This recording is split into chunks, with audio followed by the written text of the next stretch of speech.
Hi, Dr. Firnhaber here, and it's time for another 10 minutes of truth here at Lincoln Disc Nutrition Center, Lincoln, Nebraska. So we're going to continue what I started last week. And last week, I started talking about the book Lies I Taught in Medical School by the medical school professor, Robert Lufkin. And so we're going to try and cover two of the lies that he talks about this week. And the first lie would be a chapter called the Metabolic Lie. Now, what does that mean exactly? Well, when I was in undergraduate school and even in graduate school, and we studied biochemistry, we always studied metabolism in terms of how the body turned food into energy. It was using the Krebs cycle and glycolysis and lipolysis and things like that. And it was always pretty straightforward. It could be some complex biochemistry, but it was always, you take food, you run it through the biochemical cycle, which it breaks down, and then it produces energy. Well, that really is only a very small part of it, actually. And that's what he gets into here. He says, we learned metabolism as something that was very straightforward and actually kind of boring. And he's right about that. He says, really, metabolism and problems with metabolism are really the foundation of a lot of disease. And he's absolutely correct about that. And I've talked about that many times in my Tuesday evening talks, my Tuesday evening spinal workshops. So today, I want to just discuss what he says about metabolism. So he talks about what's called the mTOR signaling pathway. It's mTOR.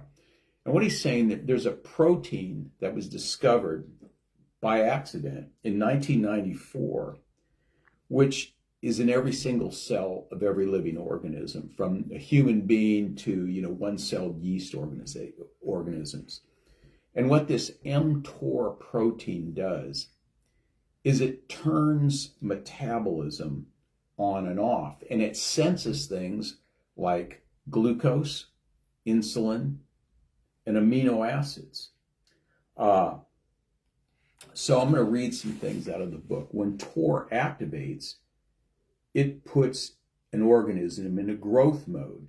This also drives cellular proliferation or cellular multiplication. TOR will cause an organism to store energy in the form of fat and glycogen, metabolize glucose, increase inflammation for protection, promote anabolic processes. Anabolic means building up tissue or creating tissue, and holding off repair functions. When TOR protein detects none of the above nutrients but senses low oxygen and glucagon, which is glucagon is a hormone which tells the body that it doesn't have enough glucose or it has less.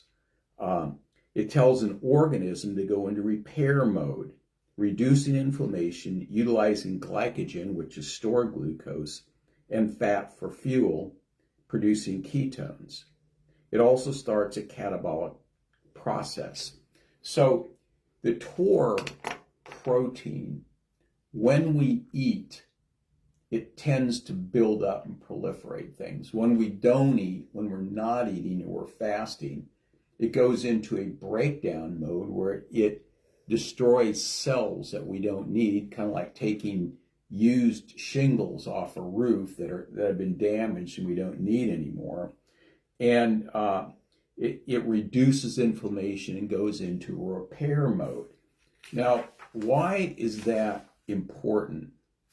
Because nowadays, with the way that people eat and the way that people snack, this mTOR protein is constantly on. Okay, so I'm going to read that out of his book. Nowadays, with our frequent high-carb meals resulting insulin, mTOR is turned on most of the time, our metabolism is in constant growth mode. This drives inflammation, suppresses autophagy, which means the body killing off and destroying dead cells, which means we have more old and deteriorated cells. This produces inflammation driving, senescence associated secretory phenotype, which is a secretion that is associated with the immune system and inflammation, and may also encourage tumor growth. So what he's saying there is that when we don't stop eating and we're constantly snacking, this drives inflammation, it can drive tumor growth, and it certainly drives obesity. So how do we turn the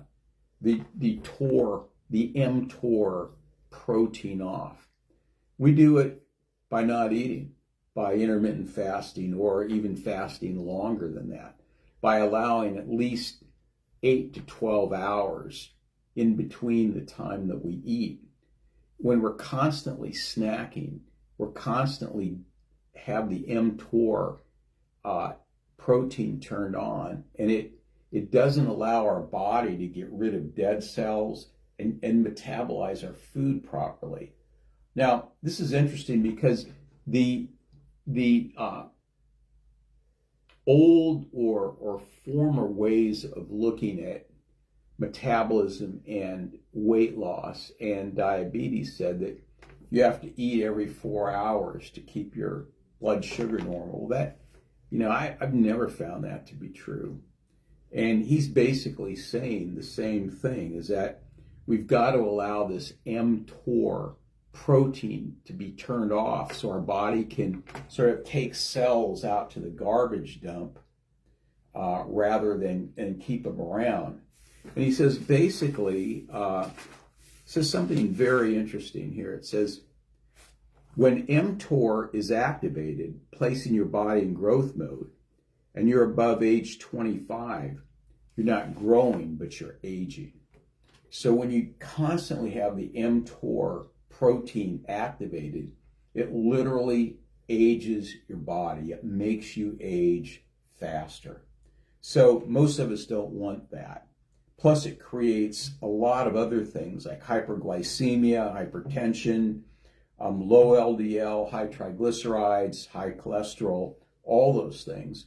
So we want times in our day and in our week when the mTOR enzyme or the mTOR protein is turned off. Now, for me, I do this with intermittent fasting. So I don't eat breakfast.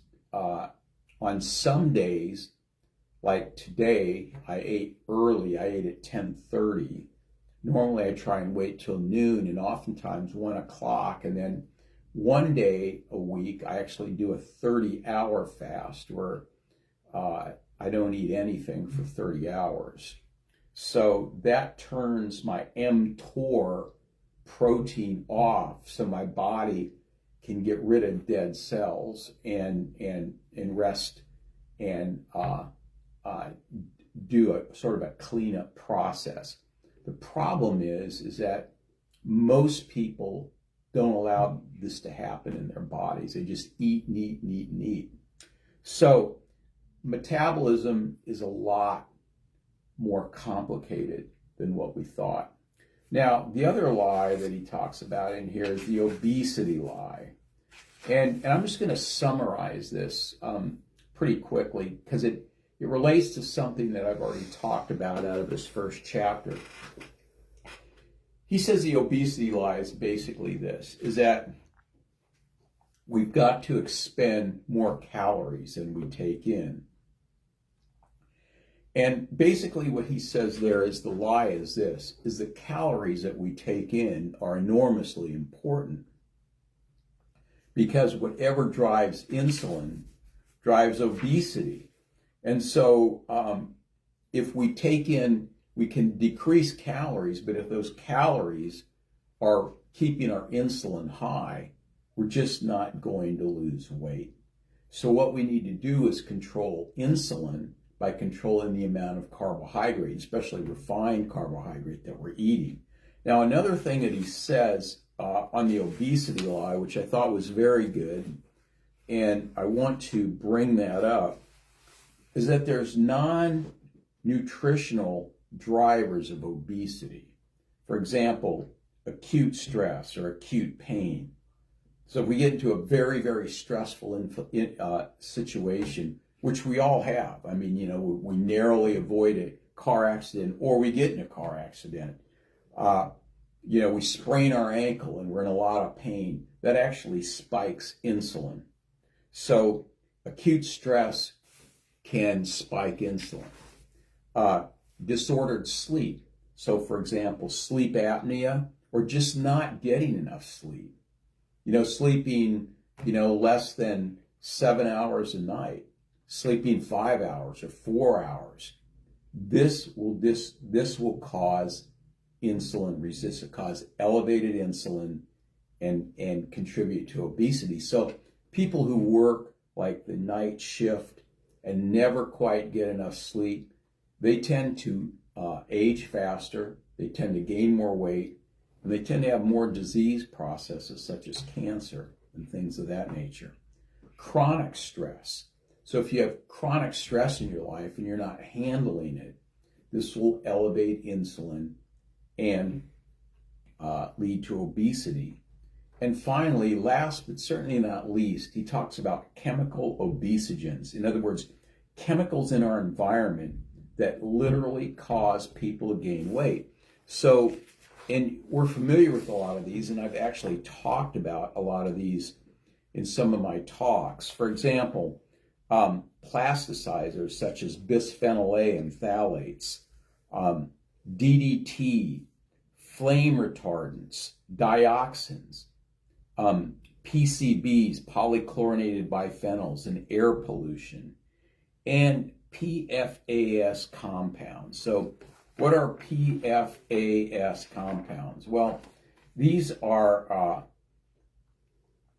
polyfluoroalkyl substances, and basically Teflon would be an example of that. So anything that causes your clothes to be waterproof, or, you know, things, chemicals that are added to make surfaces non-stick. Now, they're making cookware now without PFAS substances, but they're in a lot of other things like yoga pants, carpet, shampoo, feminine hygiene products, mobile phone screens, wall paint, furniture, adhesives, food packaging, heat-resistant non-stick cooking surfaces, and I already talked about Teflon, firefighting foam, insulation of electrical wire.